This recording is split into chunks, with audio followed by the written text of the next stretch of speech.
about now? There we go. Okay, we're moving from part 1 to part 2 of the series, How Do We Hear the Voice of God Above All Others? The first part, we were basically talking about if we were going to be able to discern the voice of God, we would have to remember what God says about us. God says, I am. That's the way we overpower the lies of the enemy as it relates to our insecurities. Every person in this room has insecurities. And what the enemy will do is that he would take those emotions, he would take those thoughts, he would take those behaviors and all of that, and he will exploit them. He will use them to his advantage. And there again, it would create a sense of uncertainty. And again, we need to always remember who we are in Christ. We can see ourselves differently, but we have to learn how to see ourselves as God sees us. So that was basically part 1, and that is we got a sense of what God had to say about our identity. But today we want to move to part 2, and that is we want to learn how to overpower the lies of the enemy as it relates to our fears. Okay? We all have fears. Okay?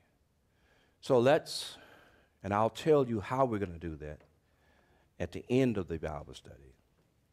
But from the outset, let's see if we can come up with a working definition for the word fear. You cannot use a synonym. You cannot say it means to be afraid. You cannot say that. Or it's when you are scared. No, you cannot say that. That's a synonym, okay? So, what is the word fear? What is the definition of the word fear? Mary Helen, where you going? We'll say she's scared, huh? Yes. Okay. A lack of confidence. Okay. Okay. Anxious, anxiety. Say again. Apprehension. Okay. Fear. Okay. Now, fear and anxiety is not the same.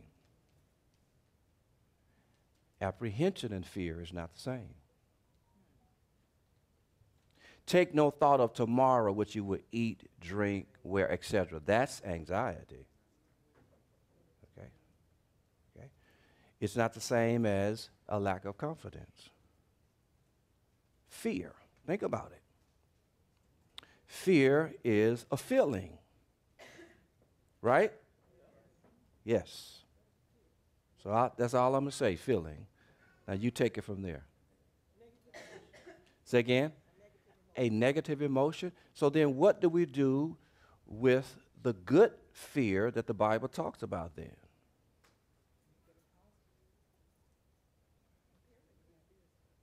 Okay. Fear is unknown. The unknown.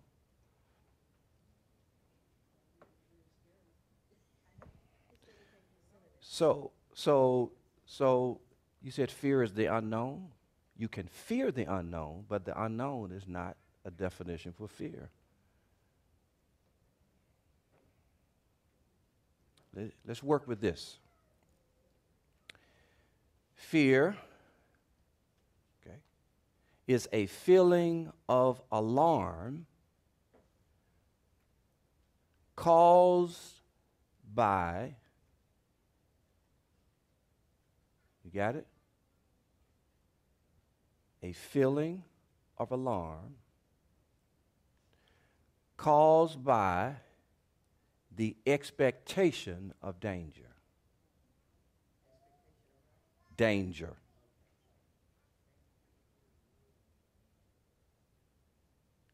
A feeling of alarm caused by the expectation of danger. That's a working definition of the word fear. Okay. If there is no expectation or anticipation of danger, there is no way we can experience fear.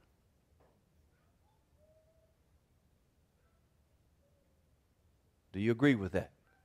We do not just wake up afraid, but it is the expectation, it is the anticipation of danger. And then we have this feeling or this emotion of fear. Okay? So it's what we expect, it is what we anticipate, and therefore it causes us to feel fear.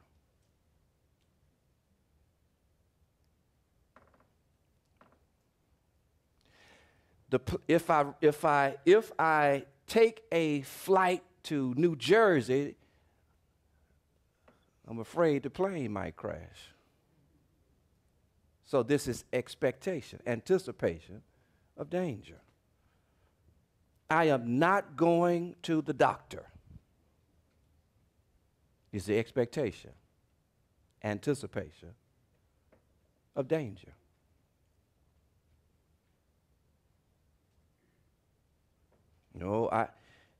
People may laugh at me if I get behind the microphone and give the welcome. It's the anticipation, and then I'm afraid. I love her to death. I love her. I want to spend the rest of my life with her. But what if she says no? And then I refuse to make the proposal. My credit is whack. There's no way I'm going to get approved for the home. Therefore, I refuse to fill out the application. It is the anticipation of danger. Okay? It's the feeling of fear caused by the anticipation or expectation of some type of danger. There's a list of fears up there. Boy, I tell you, that media, y'all own it. You all are on it. Let's look at the list of fears. Let's just look at some, okay? Are any of these yours? Any of these yours? Terminal illness, okay? Okay? Aging. You say sudden death? D? Sudden death. And sometimes not only can we fear death, but how we're going to die. Okay. Some people say, yeah, just take me in my sleep. Just take me in my sleep. Okay. Well, you'd be surprised how many people won't fly. Okay. Won't go out after 8 o'clock when time changes and it's dark. It is the expectation of danger. Therefore, we feel afraid. Okay. Okay. Again, I mentioned some people will not get a thorough checkup. They won't do it. Okay. Okay. Some people will not take part in a serious relationship. The expectation that it won't work. And therefore, they are afraid to get involved with individuals. Or for that matter, to be a part of anything that they are going to have to present themselves as vulnerable. That's how you fall in love, right? Yeah. Right? You cannot fall in love with your feet on the brakes. You didn't know that? You didn't know that? And perhaps that's why some people don't know deep love. They got their foot on the brake the whole time. Some people anticipate or expect certain things, and therefore they feel afraid. Okay? These are just a list, just a basic list. Okay? Losing jobs and so on and so forth. Anything else we can add to this list? What about your children?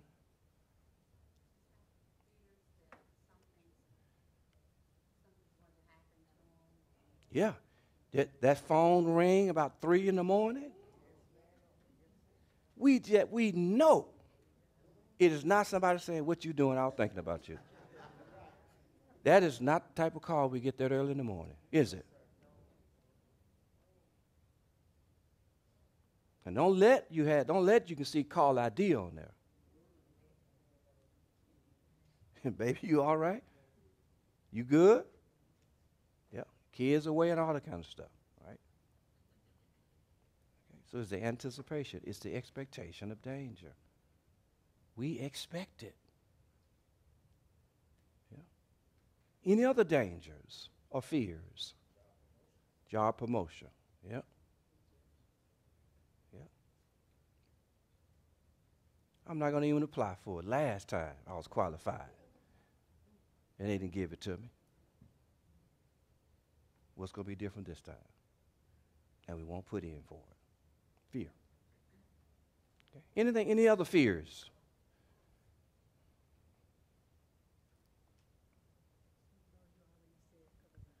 Okay, rejection, yeah. Yeah. I've been said no too many times. Nope. I would not set myself up for that. Yeah. Fear. Okay. So, that's the definition we want to work from. And again, how are we going to overpower the lies of the enemy as it relates to our fears? And you will have fears for the rest of your life. You will have fears. I don't care who you are. You will have fears. But there is a way to function in spite of the fears. There's just some things we just never will get over in terms of them having a sense of fear, but it does not stop us from living. It does not stop us from pursuing the call of God. It does not stop us from stepping out of the boat to walk on the water to Jesus. There's so many ways and means that people are afraid, hence they're paralyzed from living out the call of God in their lives. Afraid. You know, they're afraid to leap for God, to take the leap. That can manifest itself in areas of stewardship, time, talent, and treasure. We make up a list of what if scenarios. And we can't push our way. You're going to have fears.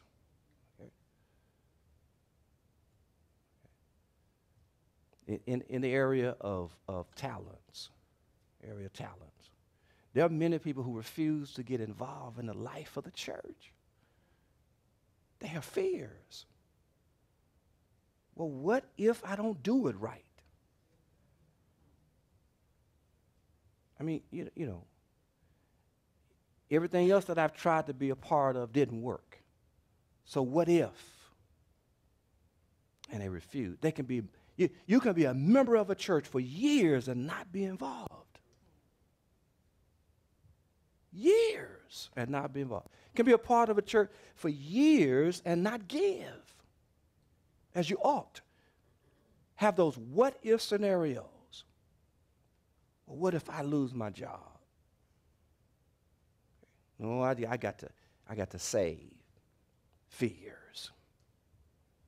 Retirement, fears, and on and on and on. Those are fears. Okay? And we should be concerned about tomorrow. But not today.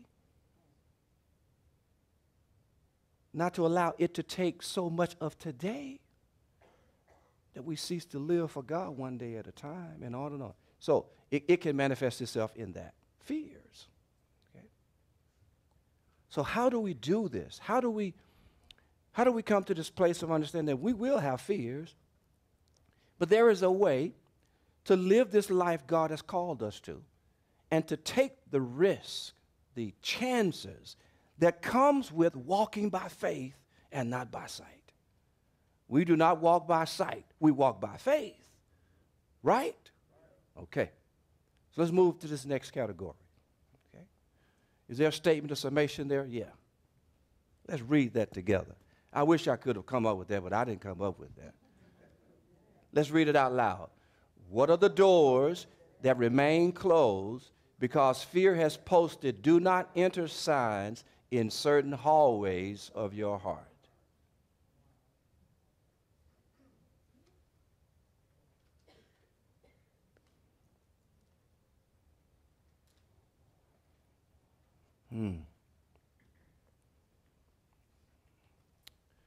Let's go to the next category. All right. So these are good fears, right? These are good fears. Yeah, these are good fears. You should be afraid of what can happen to you if you text while you drive. These are good fears. Okay? Be afraid of getting your foot caught under the lawnmower. Buying a house with a mortgage I cannot afford. Those are good fears.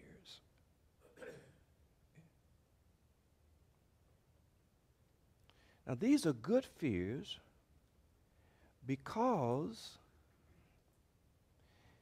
we understand that if we take certain uncalculated risks, certain things can happen. Yeah. Texting by driving is one, right? All the stuff that we hear about that, right? And some of us say, oh, it ain't going to happen to me.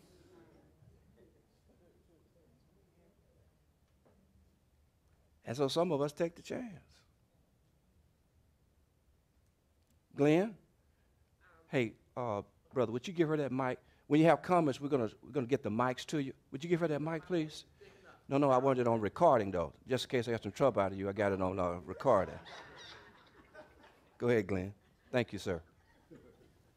When you were talking about fears, I was thinking about the people that choose to live in coastal states. Mm-hmm.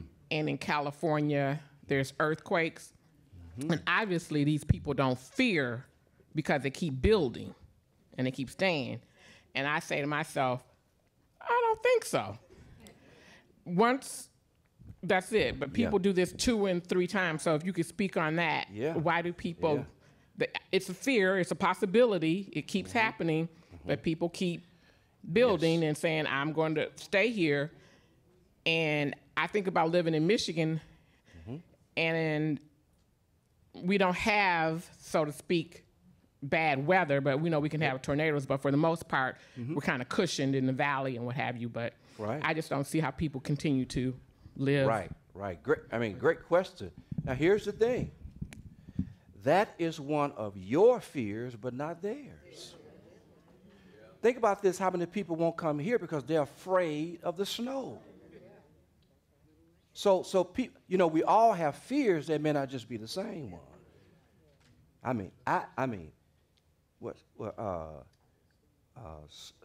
A mountain given away? No, I'm not building a house on a mountain. Mudslides? I would visit, but I would not live. It's that type of climate. Hurricanes and all that. Nope, I'm straight. So that could be one of my fears. And even if it's one of my fears, what happens if I get the call of God to go there? I've got to deal with that, don't I? So we all have fears, but we're going to talk about overpowering, right? Okay. So the enemy never wants us to follow God, right? We have to remember that. so he can take that fear and exploit it. Well, you can do the same ministry in Saginaw that you can do in Miami. You don't have to go there. Now, if I've gotten a call of God on my life to go there, and I have a fear of that, I've got to do something with that. Yeah. So just like, I don't want to go, no, it's too cold. Too cold. It's too cold. Too much snow. I'm not going. That's a fear. So, it's the same thing. We all have fears, but we don't have the same ones. Yeah. Okay. So again, the texting while driving piece, again, that can be something where we know there's a danger in that, and yet we can continue to do it until something happens. So these are good fears, to keep us to practice safe. That's good. Be safe and so on and so forth. Those are good fears. Okay. Following, obeying the speed limit. That's a good fear. Oh, somebody telling off on themselves. Okay. I don't want to get a ticket. It's a good fear to have. I don't want my insurance to go up. I don't want to be involved in an accident. That's good. Okay. The next piece, Mo. So there's a difference here. Good fears, you're operating in wisdom. Okay? But these other fears, you're walking in fear. You're walking in it. Now, the good fear that the Bible talks about, go ahead and put that up, Mo. The good fear that the Bible talks about is what? The beginning, okay? The fear of the Lord is the beginning of wisdom, okay? The fear of the Lord is the beginning of wisdom, and the knowledge of the Holy One is insight. Okay? Go ahead, Mo. You can move to the next piece.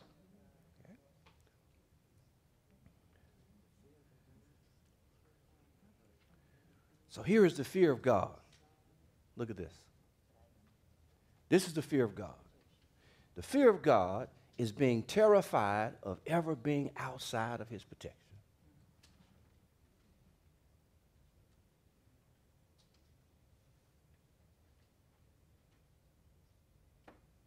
That's what we should fear.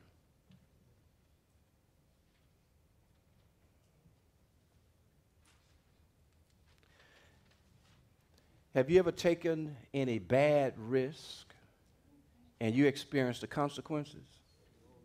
Huh? And yet you were under the protection of God. Now think about what would happen if you were outside of the protection of God.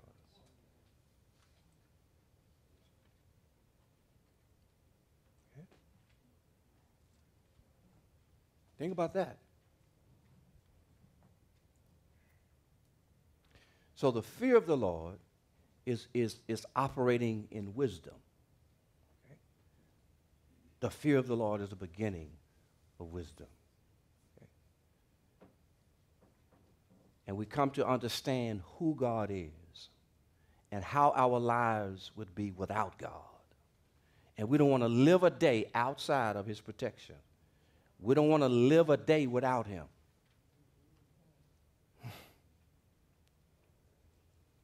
We don't want a part of anything, okay, that God is not a part of.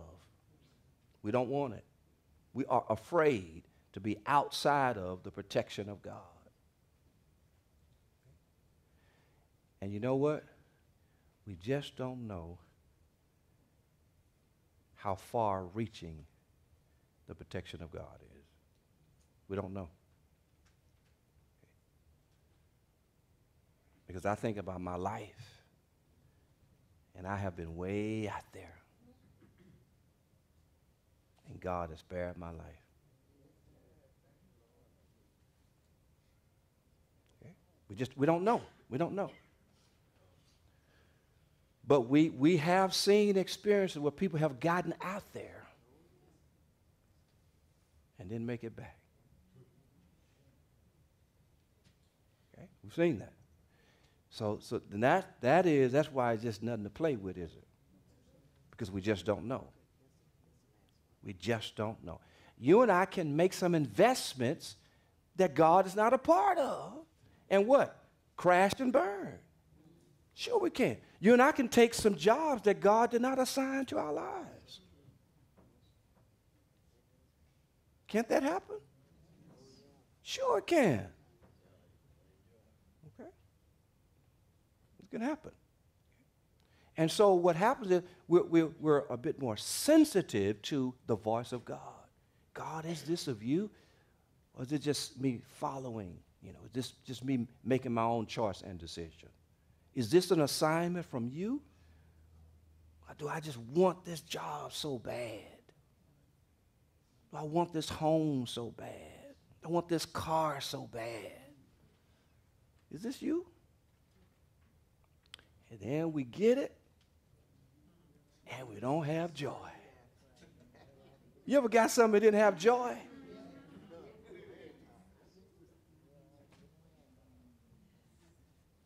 Yeah. Okay. So the fear of the Lord. You're terrified, you know, of ever being outside of his protection. Okay. Now the other kind of fear. Okay. Other kind of fear. Put up Mark chapter 4. We're going to walk through verses 35 through 41. Okay. Okay. You remember this, Jesus had given the disciples, Jesus said, we're going to go to the other side. Okay. So on that day, when evening had come, he said to them, let's go across to the other side. I want you to keep in mind what we said about fear so far. And leaving the crowd, they took him with them in the boat, just as he was, and other boats were with him. A windstorm arose, and the waves were breaking into the boat so that the boat was already filling. But he was asleep in the stern on a cushion. And they woke him and said to him, Teacher, do you not care that we are perishing? Stop right there, Mo. Now, is this fear? Why is it fear? Why is it fear? Okay? They expect to die. They expect to die.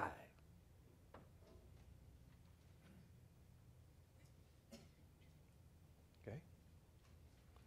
It's a feeling of being afraid. Okay? It's a feeling.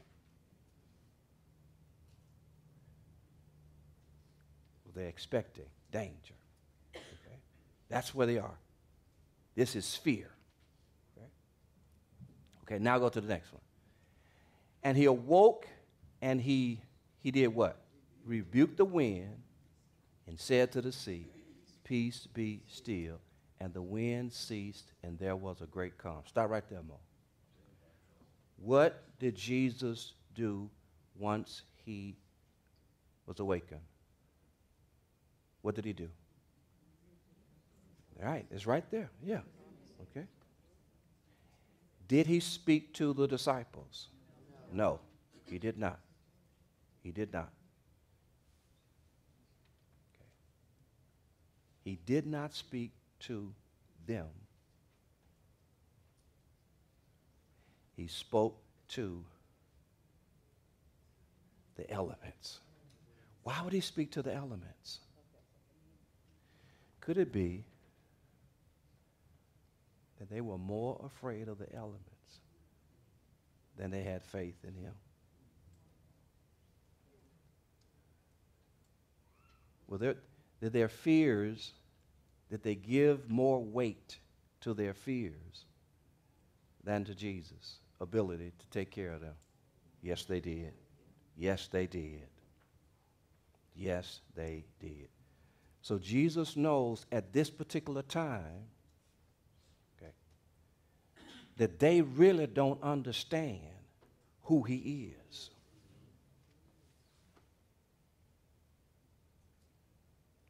because he can't die until Calvary. He can't die.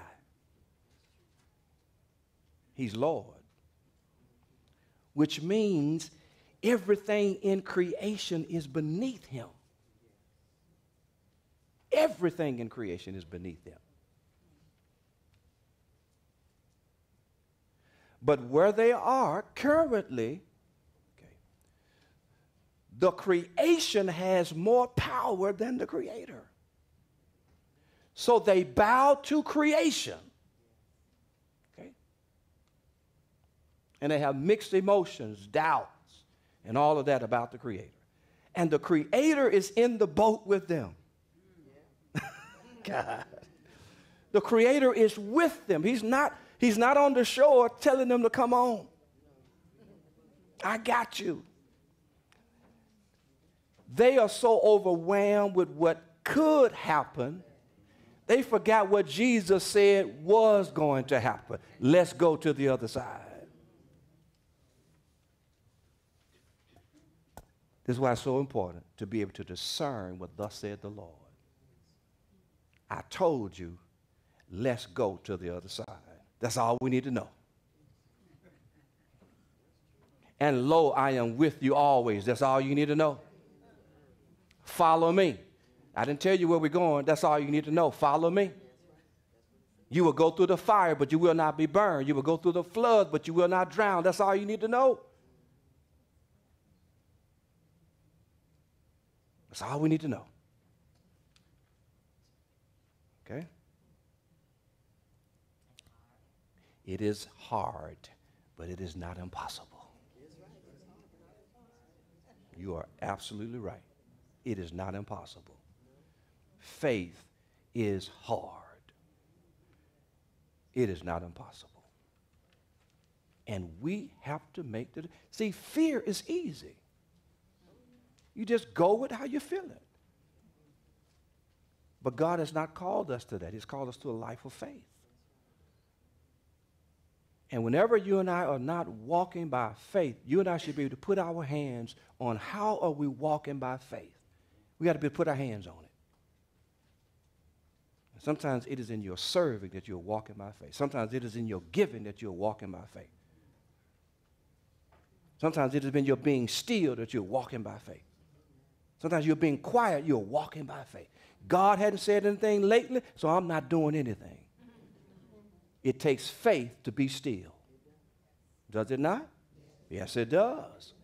So Jesus speaks to the elements. What does he say to the elements? Peace.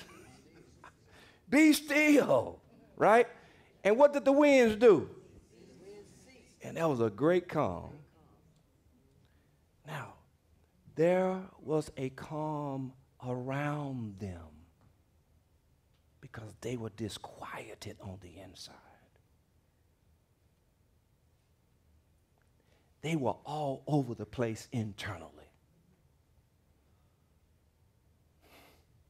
But around them, okay, what was going on around them had caused them this turmoil. Isn't that something? What was around them, okay, caused them great turmoil. And what was around them override who was with them. Who was in the boat with them? The Creator. See, that's bad fear there. Okay? So Jesus gets up and he deals with the elements. Now the next verse. And he says to them, what does he say? Why? Here it is. Have you still no faith?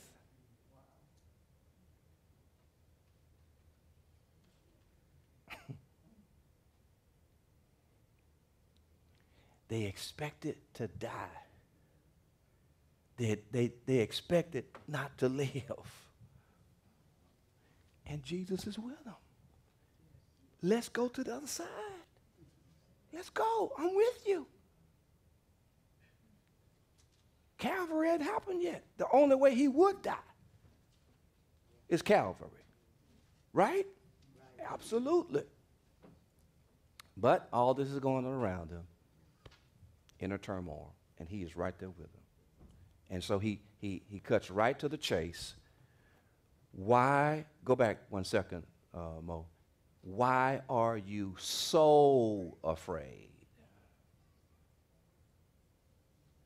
Now, why didn't Jesus just say, why are you afraid? Think about that for a moment. He intensifies it, doesn't he? Why are you so afraid that you didn't have any faith? So afraid that you were overwhelmed by your fears. So afraid that you didn't even, know I was with you. You didn't even remember what I told you.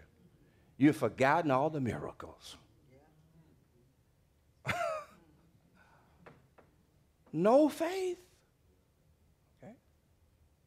So now the next verse. Okay. And they were filled with great fear. Now here's the good kind of fear. And said to one another, who then is this, that even the wind and the sea obey him? This is the good fear. Okay. Not wanting to be outside of God's protection. Now, they were with God, right? And they didn't feel like they were protected. Right? Were they not with God? And yet they didn't believe that they were protected. Now they get to this place, okay? Now, if they felt that way with God, it would have been some massive, I don't know what would happen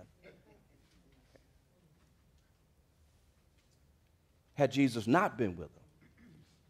He was with them, and they felt this way. They felt like they had no protection, and God was with them. Now they know God is with them, okay? And so they don't ever want to be outside of his protection. They are afraid of what could happen to them outside of the protection of God. That's a good kind of fear. Okay? That's what we want to be. Terrified. Being out of his protection. Okay? All right? I believe that's it. I had this statement here. In conclusion, we're overcome by fear when we start to give more weight to our what ifs than to what God says. We're overcome by fear when we start giving more weight to our what ifs than to what God says. That's what happened in that experience. Read it one more time. We're overcome by fear when we start giving more weight to our what ifs than to what God says. Jesus said, let's go to the other side. Okay? And they were overwhelmed with the possibility of dying. Okay? We are overcome by fear when we start to give more weight to our what ifs. That's the anticipation, the expectations, and so forth, than to what God says. So with the first part one, we was talking about what God says about us, our identity. And so whatever the enemy says about our identity, we know what God has already said concerning our identity, so we don't have the insecurities. With part two, where we're talking about as it relates to our fears, we're going to overpower the lies of the enemy as it relates to our fears, okay, by what God says he will do. Okay? God is able to keep us. Okay? So we'll be talking about this part two that will help us with our fears, what God says he will do. You remember Adam in Garden of Eden? We were naked, and what? I was afraid.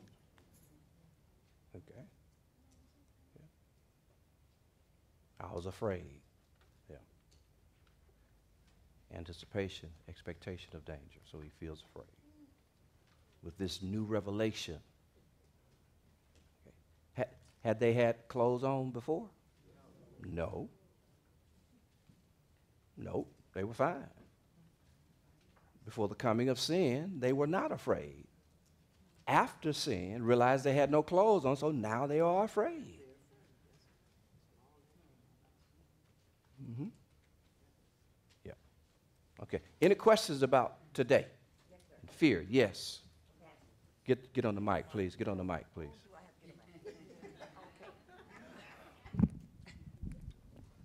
Pastor, is claustrophobia a part of fear? Is it a form of fear? You know it is. Okay, then, okay. You know it is.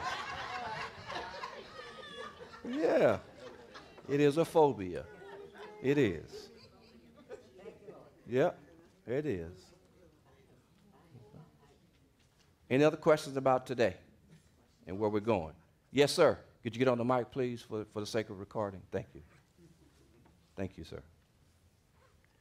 Walking in blank versus operating in blank. I didn't get that. Yeah, walking in fear versus operating in wisdom.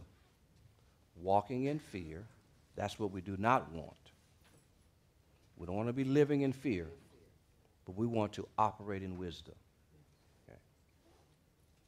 It is wise for me to do 30 miles per hour on 6th Street. It's wise. I have lost count of how many church members I've seen the cops just follow, they just file on in Mount Holly parking lot. I'm standing in my window looking out. I've lost count. I'm going to rehearsal. Okay, I'm following you to rehearsal. I'm going to church. I'm following you to church. It is wise to do the speed limit down 6th Street. If you have this fear of getting tickets, then operate in wisdom. Okay, so that's what we mean by that, operating in wisdom. Okay, any other question? Please come. Thank you. Well, we still want that. We still want that. Okay?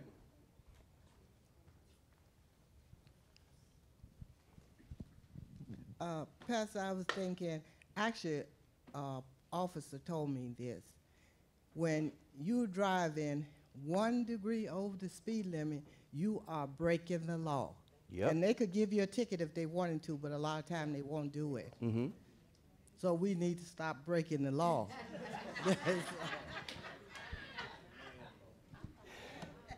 Thank you, Morris. Y'all heard? All right, we good? We good? All right. Karen, Floyd, still? Okay, great. Have a great rest of the day. Take care.